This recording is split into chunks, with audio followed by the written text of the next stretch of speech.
Good morning. I'll call to order the regular meeting of the Zoning and Planning Committee. Today is October 1st, 2015. I'm Lisa Bender. I chair the committee, and we have a quorum with Councilmember Goodman, Councilmember Andrew Johnson, and Council President Johnson. We have 7 items on today's agenda. We'll start with the consent agenda, and then we do have a discussion item, which we'll hear after the public hearings. So starting with consent item number 1, item number 4, vacation of part of an alley at Church of St. Albert the Great. This is approving an application to vacate the alley there for the church. Item number 5 is referring to staff and ordinance related to production and processing in amending the zoning definitions to include limiting production and processing. So staff will start that work. Item number 6 is referring to staff ordinances, amending Title 20 of the Code of Ordinances related to sign regulations. So I will move items 4, 5, and 6. Any discussion? Seeing none, all those in favor, please say aye. Aye. Any opposed? And that carries. Just wanted to note that item number 7 under discussion is an update on the 1 to 4 unit residential development, and we'll hear that after the public hearing items. So under the public hearings, item number 1 is for an interim use permit for the Roots Birth Center, and we'll start with the staff presentation. Thank you. Good morning, Chair Bender, council members. The first item on today's agenda is an interim use permit to allow for a birth center at 1901 44th Avenue North. The applicant is seeking the interim use permit in lieu of the conditional use permit to allow for the establishment of this new facility prior to, and then in the future she'll be making the application for the conditional use permit. An interim use permit is similar to a conditional use permit where staff and ultimately the city council has to make legal findings and find that the use will not create adverse offsite impacts and be compatible with the neighborhood. And you'll see in the staff report we have attached findings. The applicant is Rebecca Polston. She is a certified professional midwife, and she would be establishing 2 birth rooms within an existing building. A birth center is a place away from a residence where you would allow for a natural birth to occur in more of a home-like setting. That's not like a clinic or a hospital.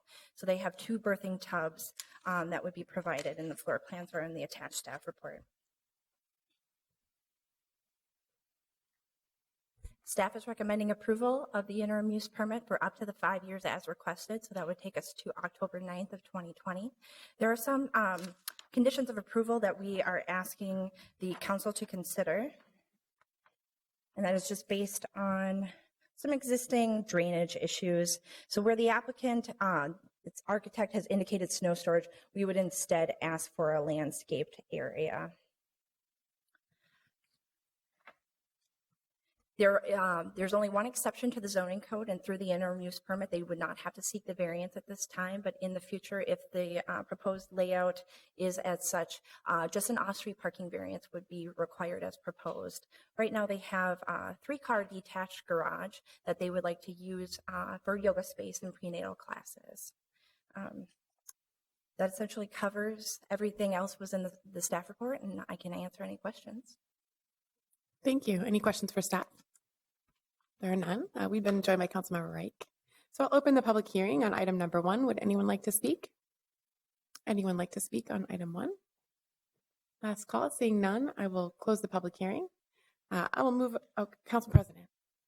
Oh, Madam Chair, if you want to move approval, that'd be great, or I can. But I just really am pleased that Ms. Polston found what I think is a really nice building.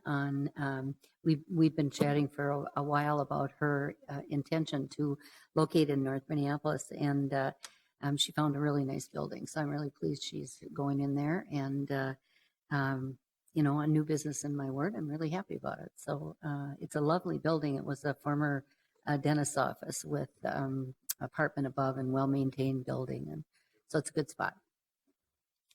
Thank you, Council President. Any further discussion? So I'll move the item. Item number 1. My second baby was born in a birth center. I think they're really great community assets. Exciting. All those in favor, please say aye. Aye. Aye. Any opposed? And that carries. Item number 2 is an interim use permit for Ramsey Excavating on Dowling Avenue North.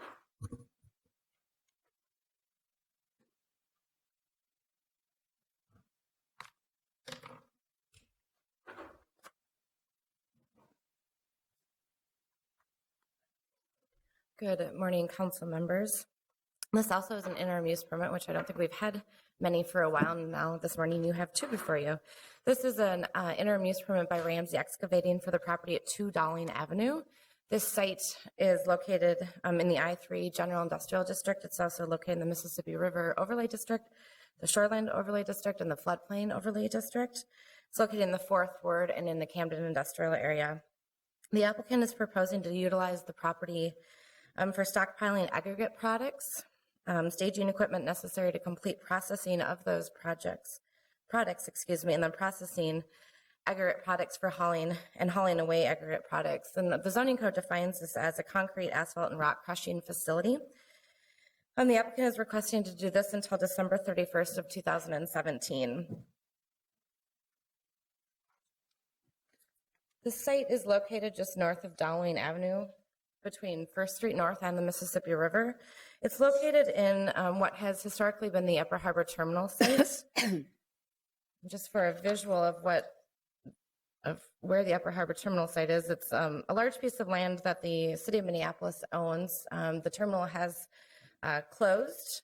The property highlighted in orange is the property where the applicant is proposing to do the work. All of the other properties that have numbers on it are also other pieces of land associated with the Upper Harbor Terminal site, and the applicant is only proposing to utilize that northernmost property.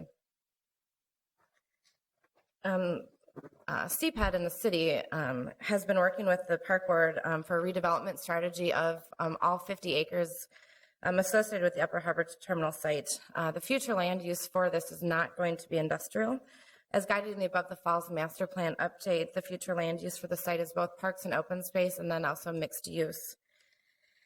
CPAD is recommending approval of the interim use permit to allow the crushing facility on this site. However, we are recommending that the expiration date occur on October 9th, 2016, which would be 1 year from the date of the City Council action following today's meeting. CPAD does find that the use is in conformance with the findings for a conditional use permit, as the use will sunset. The crushing part of the business would be introduced to the site through this application. Historically, the site has been used to store large piles of raw materials on the site that has arrived by barges. And so that aspect of the use would continue. I'll show you some pictures. They're not the prettiest pictures, but this is what the site looks like today, and this historically has been what the site has looked like. It's been used to store fertilizer and sand and gravel and all kinds of other raw materials. But the crushing part, as I said, is what would be introduced to the site through this use. And while that is the case, the Minneapolis Health Department, Environmental Services Division, and the Minnesota Pollution Control Agency will have oversight on this use.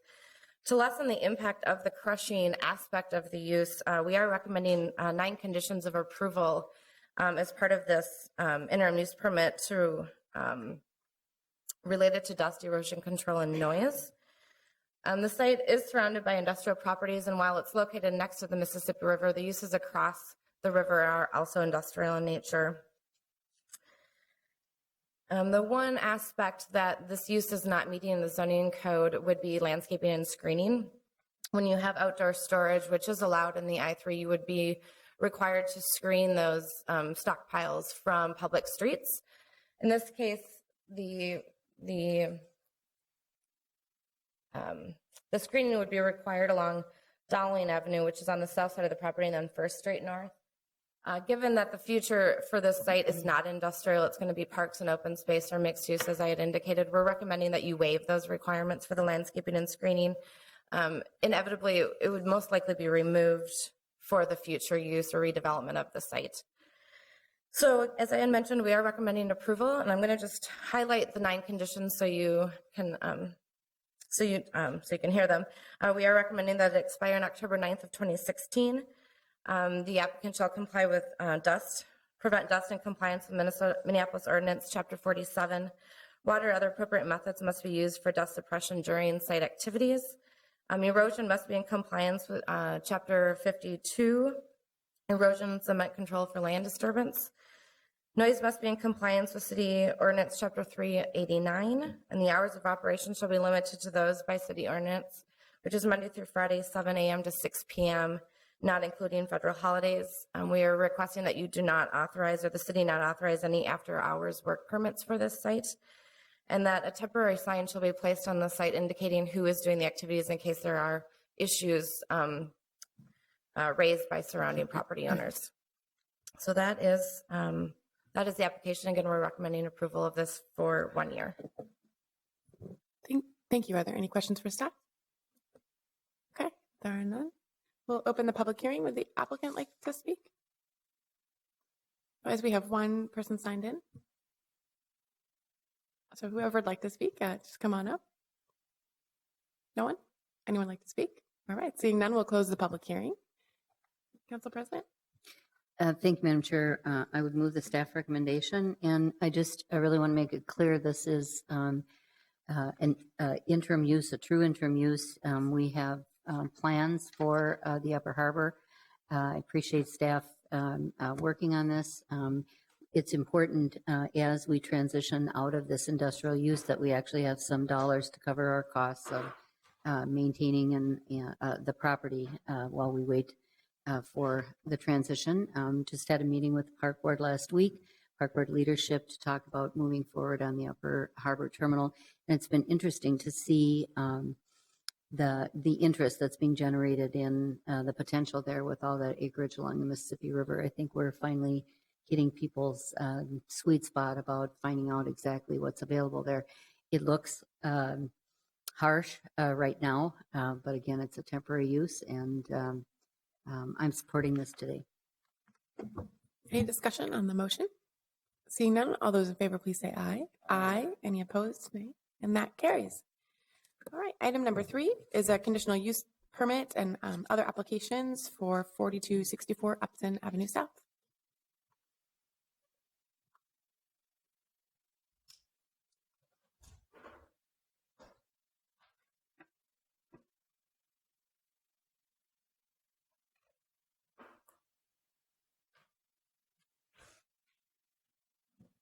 Morning, Chair Bender and council members. My name is Mei Ling Smith, and I'm here to present 2 appeals today of the Planning Commission's decision to approve the land use applications for the proposed 4-story mixed-use building at 4264 Upton Avenue South. It's located in the C1 zoning district and Linden Hills Overlay District. I'll start by showing you the project that was presented to the Planning Commission, and then go over the Planning Commission's conditions of approval and also the appeals of the Planning Commission's decisions. The site contains 1 parcel at the corner of West 43rd Street and Upton Avenue South. There's a mix of commercial uses in this area, also multifamily housing, single-family housing, a library, and Lake Harriet. There's a 1-story commercial building directly to the west and south of the property lines on the subject site, and also a 2-story office building and parking lot directly to the north.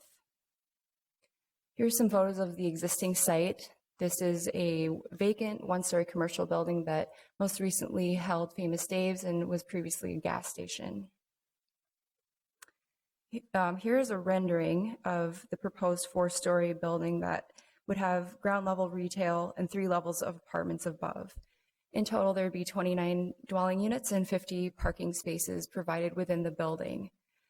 The parking areas would be accessed through 1 curb cut off of Upton Avenue South.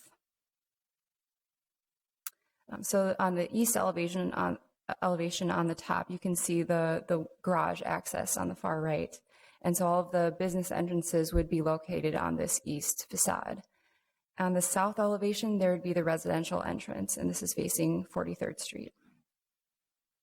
The west and north elevations face mostly commercial property, but the first 24 feet of the west elevation is adjacent to the R1 district.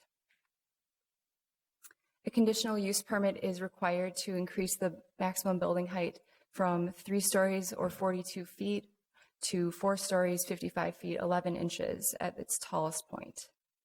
And this area contains an elevator and elevator overrun. The rest of the building is primarily 53 feet 8 inches, and does not include the 8-inch to 10-inch parapet. As I mentioned, the surrounding area does contain a range of different types of uses and building heights. So there are a range of building heights between 1 and 7 stories in this area. The zoning code measures building height based on the adjacent grade rather than the actual height above sea elevation. So because of the topography of the area, the proposed 4-story building would actually be situated at a natural grade that is lower than many buildings in the immediate vicinity, as shown in the cross-section. This shadow study compares the shadowing of the proposed development to that of a 3-story building, which is shown on the far left. Due to the massing and the fourth floor step backs of the proposed building, there is little difference in shadowing impacts between a 42-foot building that would be permitted by right in this district and the proposed 55-foot 11-inch proposal. Finding number 5 of the conditional use permit requires that the project be in compliance with the adopted comprehensive plan and adopted policies. This site is located in a neighborhood commercial node shown in the orange boundaries, and the future land use map identifies the site as mixed use. The green parcels are within the Linden Hills Small Area Plan, which was adopted by the City Council in 2013. So this is direct language from the Small Area Plan that addresses height and how that should be addressed. Both the comprehensive plan and Small Area Plan state that neighborhood commercial nodes and mixed use areas are appropriate areas for commercial uses and medium to high density residential development. The adopted small area plan states that a maximum height of 3 or 4 stories is allowed for multifamily residential and mixed-use buildings within the 3 neighborhood commercial nodes. It also provides additional policy guidance to assist with transitions between the building and adjacent public and private spaces. The small area plan does call for floor-to-floor heights that are shorter than the zoning code maximums of 20 feet for the first story and 14 feet for every floor above the first floor. And so in this proposed development, the first floor would be 19 feet in height, while floors 2 through 4 would be between 11 and 12 feet in height. Staff has encouraged the applicant to reduce the height of the floor below 19 feet. And the 4th story of the proposed project would be stepped back at least 10 feet from both street-facing facades and residential districts to minimize shadowing on adjacent streets as in compliance with the small area plan. The applicant is requesting variances to reduce the south and west side yard setbacks, and there's a minimum yard requirement of 11 feet adjacent to the C1 zoning district and 12 feet adjacent to the R1 district.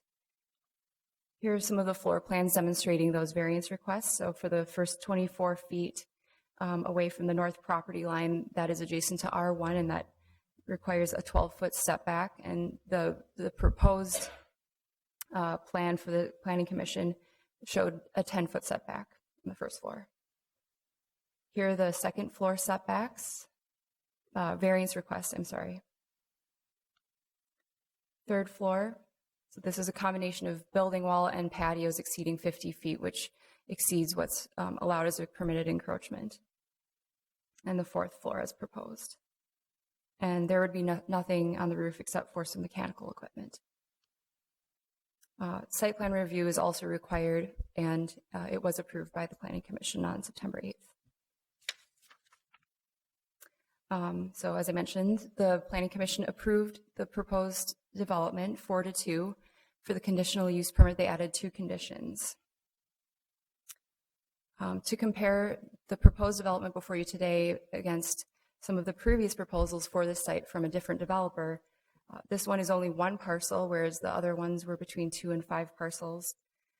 And the commercial space is about the same as the previous 2.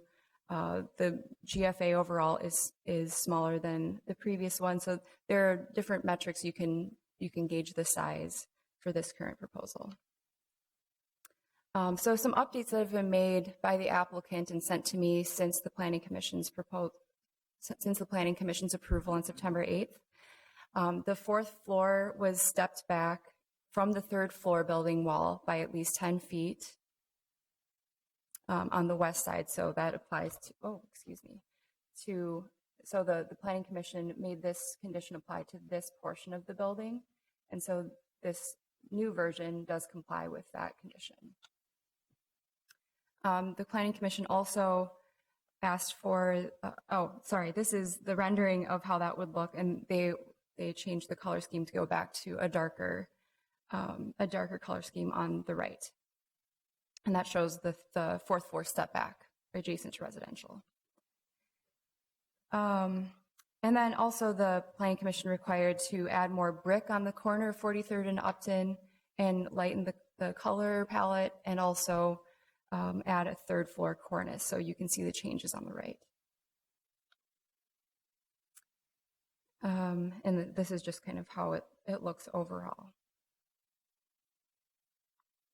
So today you're considering 2 appeals. The first one is from the concerned residents of Linden Hills, represented by Constance Pepin, and the second group is Larry Lavercum and others. So the first appeal discusses the ways in which the findings for all requested land use applications were not met, and the appellant has submitted additional material that can be found in your electronic copies today. And then the second one is based on the architectural design of the building. Since the Planning Commission meeting, the applicant has met with the second appellant to discuss some possible changes. So I just wanted to share with you what some of these changes are that they discussed. Overall, changing the color palette a little bit. And here are the elevations to go with that.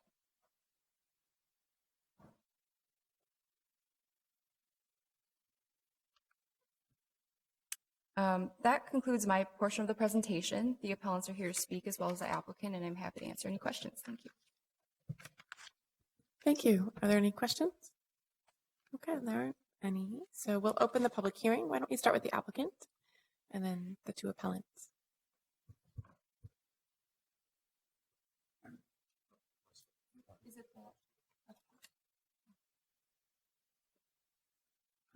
Excuse me, is there any way the volume could be turned up a little bit? I've got a really bad cold and I'm having trouble hearing. Excuse me. Good morning, committee members. I'm Carol Lansing, Bakery Baker Daniels, representing the applicant. Our team here today is Clark Gasson and Jake Schaefer, who are the owners and developers, and Jesse Hamer, the architect. I want to address the history of the small area plan. Jesse will talk to you about the design and the changes that have been made, and Clark will finish our presentation. One of the appellant groups asserts that due process was violated in adoption of the small area plan, and that to get to guidance that allows 4 stories, and others continue to insist that the plan actually does only allow 4 stories. Neither position is accurate, and I think because of those arguments, it would be helpful to review what the history of adoption of the small area plan was. The original draft, I don't know if this can come up, the original draft of the plan that came out of the steering committee did limit height in the commercial nodes to 3 stories. But the Planning Commission response to that draft guideline after the public review period was that additional height should be allowed to accommodate a 4th story in keeping with policies of the comprehensive plan.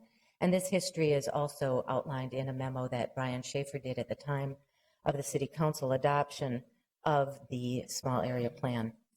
In response to those Planning Commission comments, the draft of the plan that went to public hearing before the Planning Commission was changed to establish a maximum height of 44 feet, but 3 or 4 stories are allowed within that maximum height.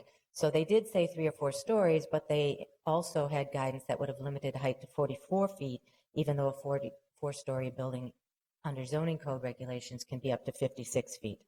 The Planning Commission response to that recommendation expressed concerns about this inconsistency of how height is measured citywide and under the zoning code, and also didn't feel that 44 feet was really a feasible height limit for a 4-story building. After the Planning Commission hearing, which was a public hearing, the plan went to the Zoning and Planning Committee, and based on the recommendations of Planning Commissions and others, the recommendation that the Zoning and Planning Committee forwarded to the City Council removed the height limit of 44 feet. It did also encourage, though, that 3- and 4-story buildings try to be less than the maximum allowed, in this case for a 4-story building, less than 46 feet. And that is the language that was adopted. This was a very thorough and thoughtful planning process with lots of opportunity for comment and public input. It was not any violation of due process. It's also been argued that the guidance only allows 4-story buildings in a C2 district, and that the guidance for C1 remains 3 stories. Well, that type of guidance would be meaningless. Those are the maximum heights allowed in those zoning districts. All zoning districts allow an opportunity for a conditional use permit to increase height, and this guidance says that where appropriate, 4 stories, or in this commercial node, 4 stories can be appropriate. But the plan also requires step backs at the upper levels, and Jesse will go into how this design meets all the guidance of the small area plan. Just wanted to note that Mei Ling was adamant throughout this process that the project meet that guidance. If no questions for me, I will let Jesse take over.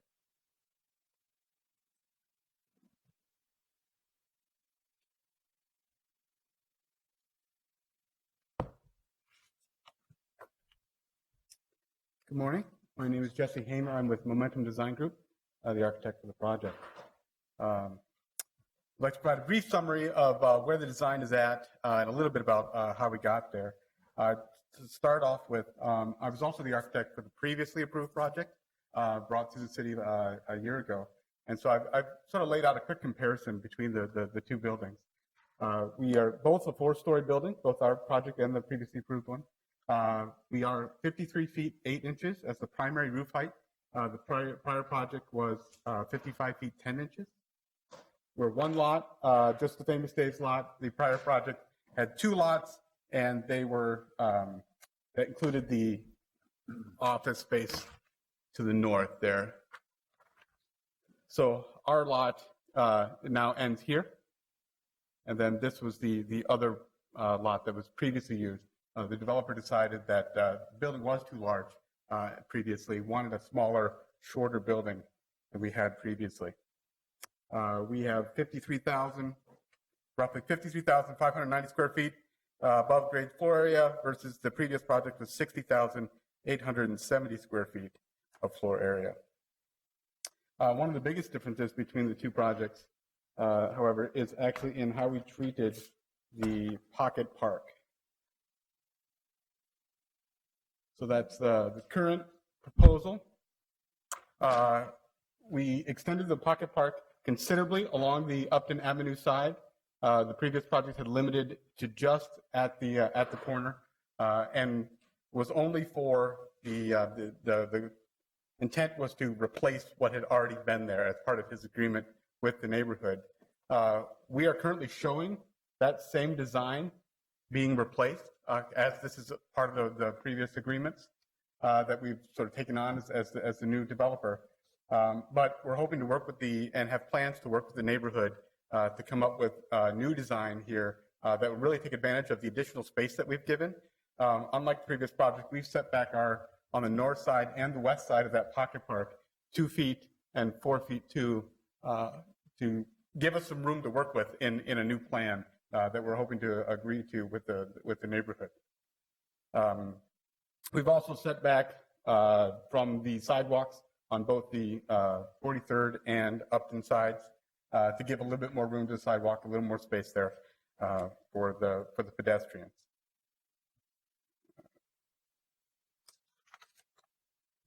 This was the initial design that we presented to the neighborhood back in May, and it was not received warmly at first.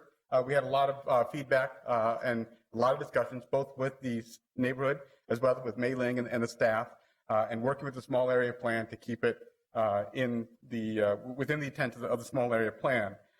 So those changes occurred over the course of the summer, back and forth, and such that by the end of the summer we have this design, which was presented to the Planning Commission.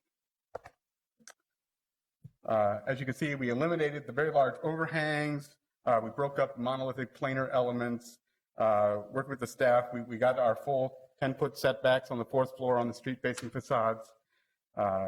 We also changed the stone material, which had previously been proposed, to a brick which matched the neighboring buildings in the neighborhood to better fit into the neighborhood. After the Planning Commission approval, we continued to work with staff on changes based on the conditions of the Planning Commission. And so those changes resulted in a setback on the, let's see if I can get it on there, a setback on the 4th story on the west side, which Mei Ling pointed out in her presentation here. Previously, it had matched the 3rd floor, so it looked like this. But we stepped that back. We had to eliminate a unit to get it. We had to reduce our unit count from 29 to 28 to make that work.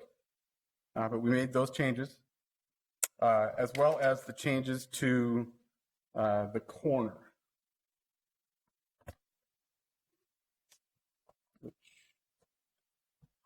Right. Brought us to this point here.